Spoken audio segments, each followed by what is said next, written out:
Jessa Monroe had no idea the half-conscious man stumbling into her remote jungle clinic would turn her entire life upside down. He collapsed right on the floor 6 foot something, drenched in sweat, shaking from fever, and wearing a shirt that probably cost more than every pair of shoes she owned combined. She rushed to his side, pushing her dark curls out of her face. "Hey! Hey, can you hear me?" she asked, placing her fingers on his wrist. Strong pulse, but he was burning up. His eyes fluttered open, just barely. "Water," he rasped. "You're safe. I'm a doctor." "You're in a clinic, small one, but it'll do," she told him, grabbing a bottle of clean water and helping him sit up just enough to drink. "What's your name?"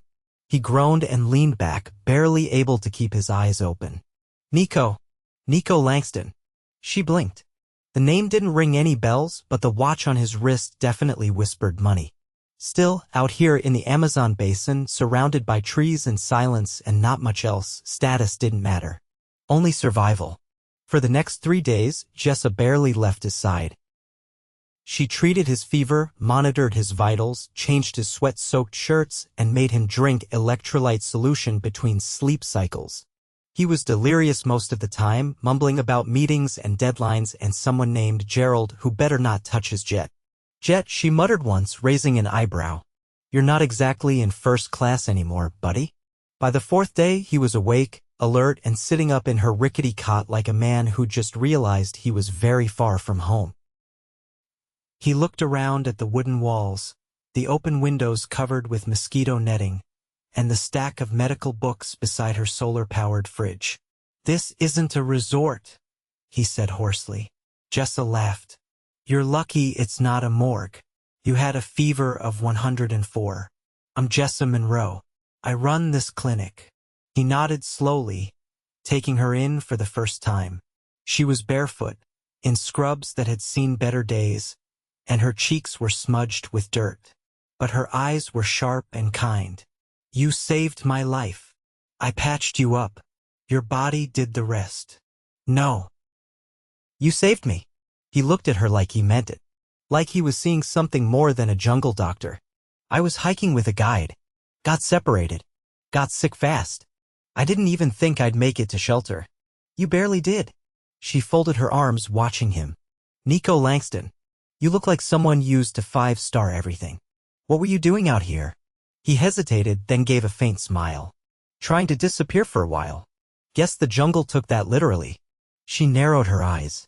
"Disappear from what?" He didn't answer. Instead, he pulled the blanket higher and stared at the ceiling. "You really live here?" "I do," she said simply. "I started this place after my residency. No one else wanted to help this far out. So I stayed." He looked at her again. Really looked. "That's incredible." Jessa shrugged. "It's just my life." The next few days passed with quiet routine. Nico grew stronger. He insisted on helping with small tasks, like organizing supplies and sweeping the porch, though he clearly wasn't used to manual labor. "You ever done anything like this before?" she asked, watching him struggle with a broom. "Only on TV," he muttered, earning a laugh from her. They talked more now. He was funny, dry, sarcastic, but surprisingly thoughtful. He asked about her patients, her reasons for staying, her family back in Kansas. She asked about his life, but he always dodged, changing the subject or giving vague answers. "I work in finance," he said once. "Uh-huh," she replied, unconvinced. "And I'm the Queen of England." He chuckled but didn't elaborate. One night, a storm rolled in violent rain, thunder cracking across the sky. The power flickered out, and Jessa lit a lantern.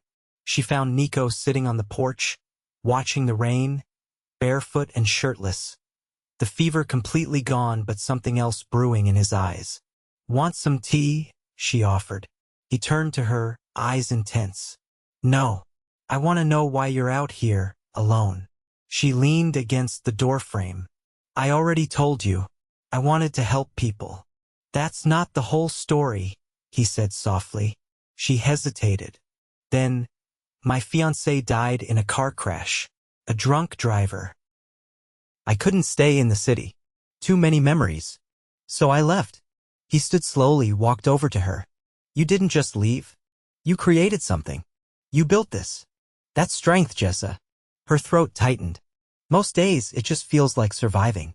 They stood in silence for a moment, the rain pounding around them. Then Nico said, I need to tell you something. But not yet. She frowned. That's vague. Yeah. But I'll earn the right to tell you. The next morning, a helicopter landed just outside the clinic. Jessa ran out, shielding her eyes. A man in a suit stepped out with urgency.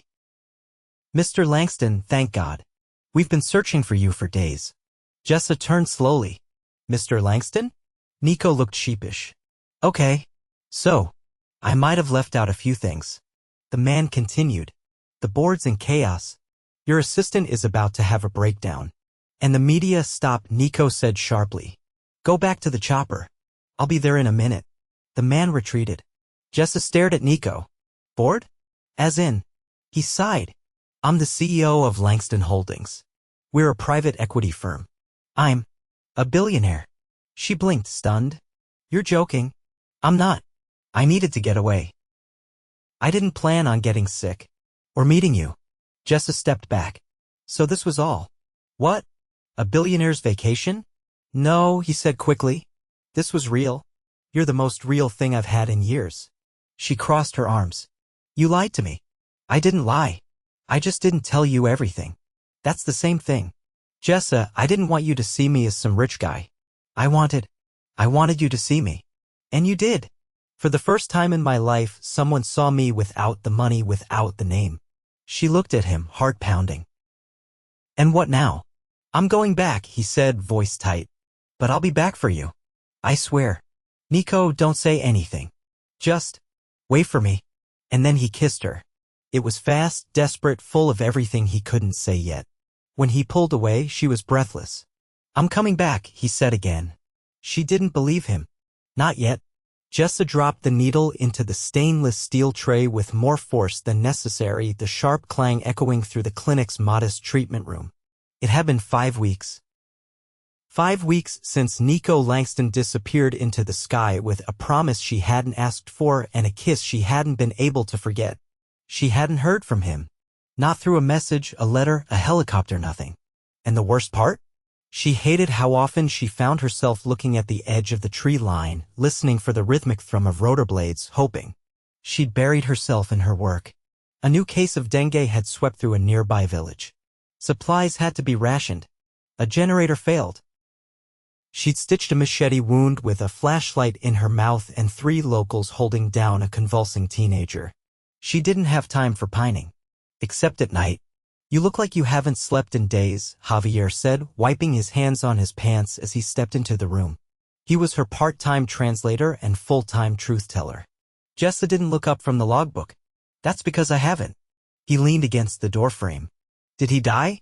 Her pen froze mid-sentence. Excuse me. The man who was here. The one who looked like he belonged in a European magazine ad for watches and regret. Did he die? Or did he just leave? She shut the book. He left. Not that it's any of your business. Javier gave a low whistle. Ah, that's the kind of leaving that hurts. She shot him a look. Do you need something? He held up a small folded piece of paper. This came with the last supply drop. From the capital. Marked urgent. She snatched it with a frown. Her name was scrawled across the front in thick, bold ink. She unfolded it slowly, heart-thudding. Come to Rio de Janeiro. 1 night, 1 dinner. No expectations. Please. And no address, no signature, just that. Jessa stared at the note, her pulse racing. Did you read it? I don't read English, Javier lied smoothly. But your face just did the reading for me. She folded the letter tightly. I'm not going. Why not? Because I don't chase men who vanish. He didn't vanish. He left in a helicopter, Javier pointed out. There's a difference. She tossed the letter into a drawer. I have patience. A clinic. I don't have time to fly off to Rio because a man who lied to me thinks he can snap his fingers. Javier raised an eyebrow. But you want to.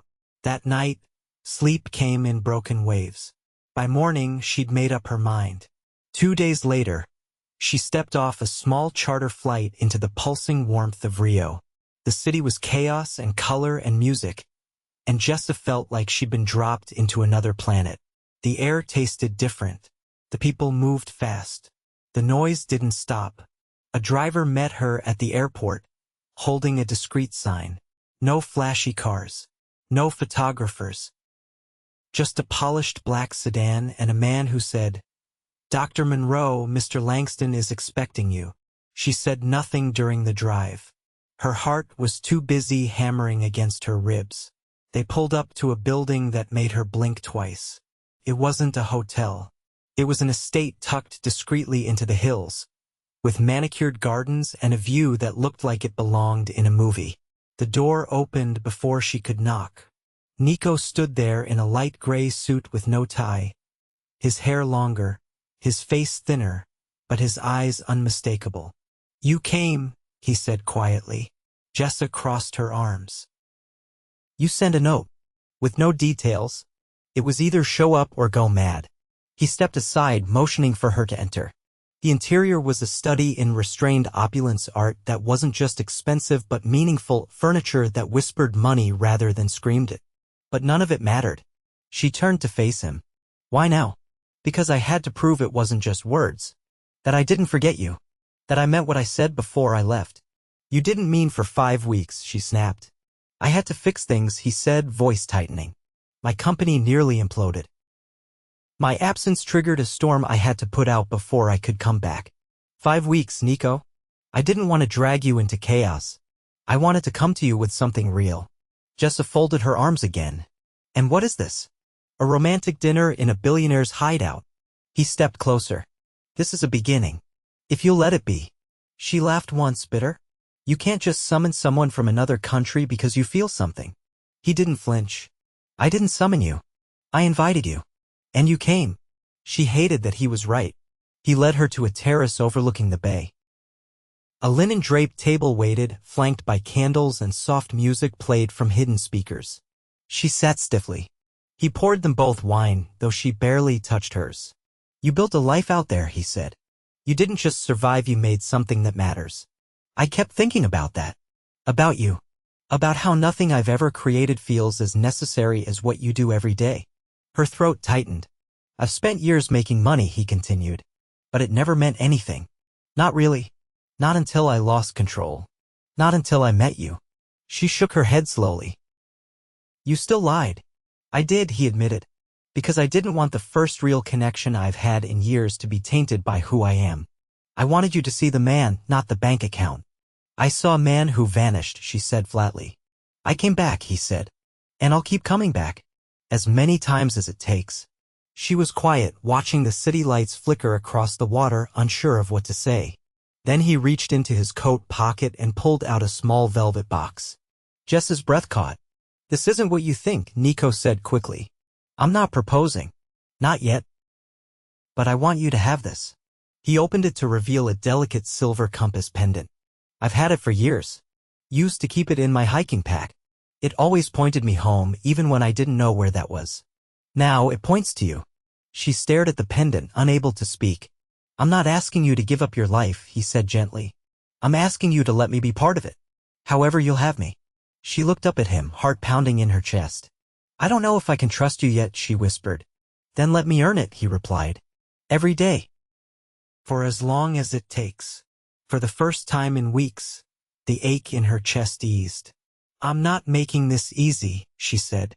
"I'm not asking for easy," he said softly. "I'm asking for a chance." She picked up the compass and closed her hand around it. "Then don't waste it."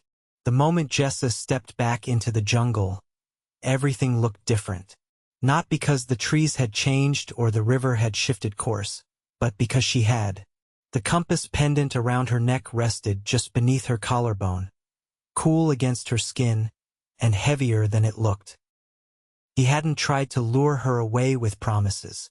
He'd asked for the right to stay close on her terms. That mattered.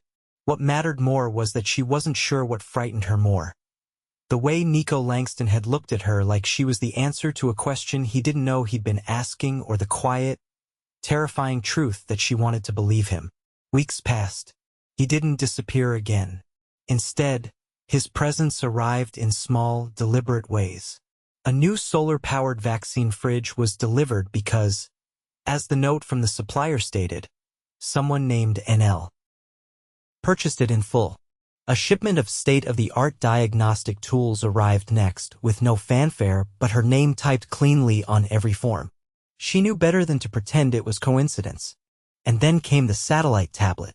The message on it wasn't written. It was a video.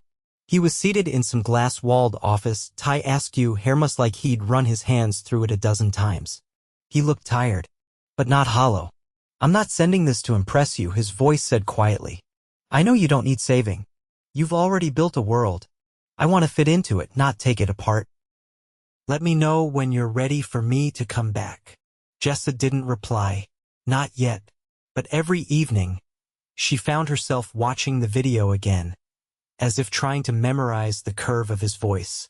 It was Javier who finally broke the silence. "So, are you going to keep pretending you don't like the man who keeps sending us small fortunes disguised as medical necessities?" "He's not trying to buy me," she answered, without looking up from her patient records. "No," Javier said, "but it's starting to look a lot like courting." She looked up slowly. "That's old-fashioned." "Maybe. But maybe old-fashioned isn't so bad," he said. "You're allowed to want more than duty and long hours." The words stuck. That night, she stood outside her clinic, the jungle quiet behind her, the stars scattered above. The compass pendant glinted faintly in the moonlight. She tapped the satellite tablet and recorded a message. "I'm ready." He arrived 2 days later. Not by helicopter, not by private plane. He rode in with a local guide and 3 crates of medical supplies, sweat-soaked and grinning like a man who hadn't slept but didn't care. She met him at the edge of the clearing, arms crossed, lips tight. "I told you I was coming back," he said, voice low. She nodded. "Why this way?" "Because I needed to show you I could walk into your world without bending it to mine." She didn't move. "You didn't have to carry your own crates." "I did," he said, "because you don't let anyone carry yours." She didn't mean to step toward him, but she did. One step, then another, until she could see the exhaustion in his eyes and the determination layered beneath it. "Are you staying?" "I am." "For how long?" "As long as you'll have me." She studied him in the quiet. "This isn't where you belong." "Maybe not," he said, "but it's where I want to be." The next days blurred into something unreal. He didn't hover. He worked. He learned how to boil instruments without contaminating them, how to hold a child's hand while Jessa stitched a gash, how to separate vials without cracking them in the heat.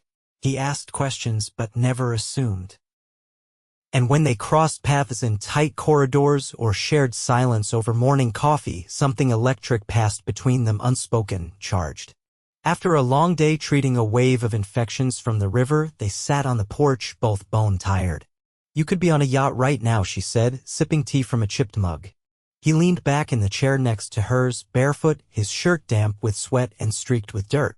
"Yachts don't look at me like you do when I get something right." She glanced at him sideways. "You're really staying?" "I signed temporary control of the company to someone I trust. I'm here until I'm not needed anymore. Or until you tell me to go." She set her mug down. "You're going to hate parts of this. It's grueling and lonely, and there's no room for ego." "I've already hated parts of it," he admitted. "But I'd rather be here with you than anywhere else without you." She stood, heart hammering. "You're risking everything." He rose too. "No, I risked everything when I walked away from you once. I'm not making that mistake again." Her hands trembled slightly as she reached for his. "Then don't let me fall for you if you're going to leave again." "I'm not going anywhere," he said, pulling her closer. "Unless it's with you." Then he kissed her. Not like before, not fast or desperate, but slow. Sure, like a man who had finally arrived where he was meant to be. When they parted, her breath caught. She stepped back, eyes searching his face. "What is this, Nico?" "It's the beginning of something permanent," he said. "If you'll let it be." She hesitated only a moment longer, then nodded. "Then let's begin." The generator groaned to life as the sun dipped beneath the treetops, casting a flickering glow inside the clinic's main room. Jessa adjusted the overhead lamp and leaned over the examination table, listening to the shallow breath of a 6-year-old girl whose lungs were struggling against the weight of an infection. Beside her, Nico handed over the next syringe without hesitation, his hands steady as ever. "She's going to need another dose before dawn," Jessa said, brushing the hair off the girl's fevered forehead. "The antibiotics are hitting slow." "I'll be up before you," Nico replied, already scribbling notes on the clipboard. "You should sleep tonight. I'll take the first rotation. I'm not leaving her alone." "I didn't say alone," he said. "I said I've got it." She studied him for a long moment. He wasn't just assisting anymore. He was part of the rhythm, woven into the pulse of the clinic like he'd been there for years. He had learned the pace of her world without asking her to slow down or rearrange it. He didn't ask for breaks. He didn't complain about the heat or the endless dust or the way exhaustion pressed behind their eyes like a second skin. Later that night, she found him outside, seated on the clinic's back step, his arms resting on his knees. The stars were out again, dense and close, like someone had shaken a jar of glitter over the black sky. "You're quiet tonight," she said, sitting beside him. "I've been thinking," he answered, "about what comes next." She glanced sideways. "You're not going to say you're building a hospital, are you?" He chuckled under his breath. "No. I think you've got that covered better than anyone else could. I was thinking about permanence." She pulled her knees up to her chest. "That's a big word. I've lived a life where everything moves. Markets shift. Properties flip. People orbit in and out. And then I got sick in the middle of nowhere, and someone I didn't know chose to fight for me like my life mattered beyond my name or net worth. Nico, I'm not saying that to guilt you. I'm saying it because I don't want to keep living like everything's temporary. You didn't just save me from a fever, Jessa. You showed me what it means to matter for more than what I can give." She opened her mouth, then closed it. The silence between them was thick, not awkward, but heavy with weight. "I want to take you somewhere," he said suddenly. "Where?" "There's a waterfall about an hour from here. A local told me about it. Said it's the quietest place in the whole basin." She raised an eyebrow. "You're planning a date in the jungle?" "I'm planning a moment," he said. "You've given me 1,000. I want to give you one." The next morning, they set out before the sun was high, with packs slung over their shoulders and boots crunching against the undergrowth. The trek wasn't easy. The trail was narrow, twisted, and lined with thick roots. But when they broke through the trees and the sound of rushing water filled the air, she stopped short. The fall spilled into a deep, clear pool surrounded by moss-covered rocks and vines that hung like curtains. It was untouched, sacred in its silence. "I wanted you to see something beautiful that didn't need to be bought," he said. She stepped forward and kicked off her boots, wading into the water. It was cold, shocking, perfect. He followed, and they stood waist-deep beneath the spray, faces inches apart. "You didn't have to do this," she said. "I know," he said. "But I wanted to." She reached up and touched the spot over his heart. "You've changed." "No," he said. "I finally stopped hiding from who I could be." She leaned in, and he met her halfway, their kiss slow and sure in the middle of the rushing water. That night, back at the clinic, he paced the porch while she closed out charts. When she returned, barefoot and still damp from the rain that had started to fall, he stepped forward and took her hands. "There's something I've been carrying with me since the day I left this place the first time. Something I didn't say because I hadn't earned the right." She watched him, silent. "I want a life with you, Jessa. Not here, not there, everywhere. I want to build something that doesn't need to be temporary. I want morning coffee and late-night triage and arguments over where we stash the gauze. I want everything exactly as it is, just with you beside me permanently." Her chest tightened. Then he took a breath and pulled a small, weather-worn box from his pocket. "I know it's not traditional," he said, "but nothing about us ever has been." Inside was a ring of brushed gold, simple and elegant. No diamonds, no flash. Just one small engraving on the inside, "Always home." Her eyes stung. "I don't want to rescue you from this place," he said. "I want to be part of it. I want to build around it. With you." She stared at him, heart pounding. "Yes," she whispered. He blinked. "Yes. Yes." She laughed, breath catching. "Yes, Nico." He let out a breath that cracked with relief, then pulled her into his arms as the rain fell harder. She didn't care. Neither did he. Weeks later, the entire village gathered under a canopy of white fabric and string lights powered by the clinic's new generator. Children tossed flowers. The elders blessed the union. Jessa wore a dress sewn by hand from local cotton, her hair loose down her back. Nico stood beside her, his suit slightly wrinkled, his hands shaking for the first time since she'd known him. They exchanged vows beneath the trees, the jungle their cathedral. And when he kissed her this time, it wasn't desperate or cautious or charged with uncertainty. It was the beginning of forever. In the crowd, Javier grinned and clapped the loudest. Later that night, as they danced barefoot under the stars, Jessa leaned into him. "You know," she whispered, "when you collapsed into my clinic, I thought you were just another spoiled tourist. And now?" "Now," she said, smiling, "you're my husband." He kissed her temple.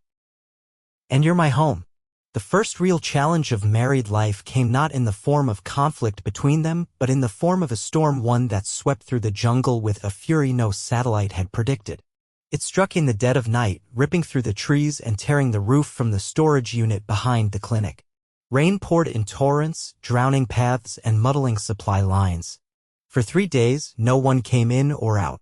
Jessa stood in the doorway of the clinic, arms folded over her chest, watching as the last of the storm clouds drifted into the horizon. The air was thick with humidity and the scent of wet earth. Behind her, Nico was on his knees, repacking the salvaged medical crates they'd moved to the main building. "We lost half the antibiotics," he said, wiping his brow with the back of his wrist. "But the 4 fluids stayed dry. We'll need to ration until the next shipment." "Maybe 2 weeks," Jessa said, calculating in her head. "Unless the river clears sooner." He stood and stretched, his shirt damp with sweat and mud. "I already radioed in. The aid barge is rerouting to drop supplies upriver. It'll take longer to hike them in, but it's better than nothing." She turned to look at him. "You knew how to do that?" "I've been studying," he replied. "There's a whole training manual in your desk. I figured it was time I stopped pretending I didn't need it." Jessa stepped forward, brushing a leaf from his shoulder. "You keep doing things that surprise me." Nico gave a small shrug. "I'm not trying to impress you. I'm trying to be the man who deserves to stand beside you." She ran her fingers along his jaw. "You already are." 2 weeks later, the barge arrived, and with it came a small team of visiting physicians from a medical outreach program Nico had quietly reached out to. They were young, eager, and full of questions Jessa didn't mind answering. One evening, after the newcomers had retired to their tents, Jessa and Nico sat beneath the wide canopy of the clinic porch, sharing a bowl of citrus and cassava stew. "You brought an extra hands," she said, sipping slowly. "That's not something I asked for." "You didn't need to," he said. "You've been carrying this place on your back for years. I figured it was time you had a team." She set the bowl aside, her fingers threading through his. "You're building something here." "Not just here," he said. "With you. This what we have, it's not just about surviving anymore. I want it to grow." She leaned her head against his shoulder. "You still think about New York?" "Not in the way I used to," he said. "I think about the version of me who lived there. The man who thought success meant silence and corner offices. I don't miss him." Jessa lifted her gaze. "What do you miss?" He paused. "French espresso. Hot showers. And New York bagels." She laughed. The sound soft and unguarded. "That's fair. But I wouldn't trade any of that for this," he said. "Not for you." Weeks passed, and with them came new rhythms. The visiting doctors rotated through, bringing new energy and ideas. A small solar grid funded, installed, and quietly managed by Nico powered the new refrigeration unit and a second examination room. The children of the village began calling him Tio Nico, and he never corrected them. One afternoon, Jessa found him sitting on the ground beside a group of children, helping them paint a mural on the clinic's outer wall. The colors spilled across the wood in vibrant streaks: birds, sunbursts, trees, and a woman with wild curls holding the hands of tiny, smiling figures. She stood behind him, arms crossed, heart full. "They said it's you," Nico said without turning. "The woman in the middle." She crouched beside him. "And who's that?" She pointed to the figure beside hers, tall and dark-haired, drawn with a wide, lopsided grin. "They said it's your husband. He looks very handsome in paint, doesn't he?" She kissed his cheek. "He does." A month later, they traveled to the city for the first time since their wedding. It wasn't for leisure. Jessa had agreed to speak at an international medical conference about the efficiency of rural care models. Nico stood in the back of the auditorium, arms folded, eyes locked on her as she spoke with clarity and passion about the systems she'd built from scratch. Afterward, as the crowd dispersed and the applause faded, he met her at the bottom of the stage. "You didn't tell me you were going to change the world before lunch," he said. She leaned into him. "You helped." "No," he said. "I just got out of your way." Later that night, they stood on the balcony of their temporary apartment overlooking the city. The air smelled of rain and jasmine. Lights from buildings blinked in the distance, but none of it pulled at her the way it used to. "I used to think I'd never come back to cities," she said. "Do you feel different now?" "A little," she admitted. "But only because I have a reason to come back." He turned toward her. "We can live in both worlds if you want. The jungle and the city. We don't have to choose." She smiled. "Who says I want to leave the jungle?" He kissed her, slow and certain. "Then we won't." Back in the village, things settled into a new balance. The clinic expanded, and with it, their sense of permanence. A second wing was built near the garden, and a schoolhouse was added with the help of community volunteers. Jessa taught part-time. Nico oversaw the logistics and donated anonymously under the name JM Foundation. She found out only because a letter arrived thanking the mysterious donor for funding a new clean water system. "You used my initials," she said later, holding the letter in one hand. He looked over from where he was building shelves. "It felt right. You're the one who started all of this." She stepped forward and wrapped her arms around his waist. "We started it." Years passed, but the love never cooled. It deepened, rooted. They adopted a stray dog that had wandered into the camp during a monsoon. Named him Mango because he stole one from a basket and refused to give it back. He followed them everywhere, even into the river when they bathed at the stones. Sometimes they traveled brief stints to conferences, to see family, to explore other parts of the world, but they always returned. The jungle had become their home, not because it was quiet, not because it was simple, but because it was honest. One morning, as the sun cracked through the leaves, Nico stood in the doorway of their home, watching Jessa chase a giggling toddler through the yard. Their daughter Arya had his eyes and her mother's impossibly wild hair. She was fearless, stubborn, and already trying to ride Mango like a horse.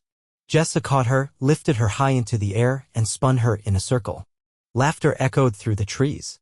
Nico stepped outside and joined them, wrapping his arms around both. "I didn't know life could feel like this," he said into Jessa's hair. She looked up at him. "Like what?" "Like every part fits. Like I'm exactly where I'm supposed to be." She kissed him once, then again. "That's because you are." And in the middle of a place neither of them had expected to find forever, they built it anyway. Together. Always.